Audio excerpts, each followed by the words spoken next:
ждете русский мир у себя в Казахстане или нет? Вот. А я знаю, что Северный Казахстан все ждут русский мир, хотят вернуться, быть с Российской Федерацией. Это правда или нет? Так мы есть Русская Федерация, ты чё? Как это Россия? Вы же Казахстан, отдельная страна, что вы рассказываете? Ну да. У меня паспорт казахский, но мы все русские. Ну, вы откуда? С Павлодара вы, да? Да, Вы хотели, чтобы Павлодар был в составе Российской Федерации? конечно. Так что, вот, допустим, был бы у вас референдум, да? За присоединение, допустим, Павлодара к России. Вы бы за проголосовали или против? Конечно. Что, конечно. Ну, у меня квартира есть в России. Чё, вдруг что здесь, я уеду в Россию. Обязательно. Причем только в Россию. Не к вам же, украинцам, ехать. Не, ну вы хотели, А вы хотели с бы, какого чтобы вот города этот Северный Казахстан был в составе Российской Федерации?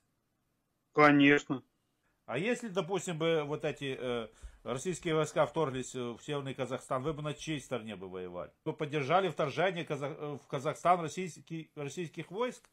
А, я вижу. Видишь, у меня ксива Да. российская. Я Ага. бы обязательно поддержал. Павлодар тоже хотят переименовать. Смотри, Павлодара в Казахстане вот до революции Павлодара вообще не было.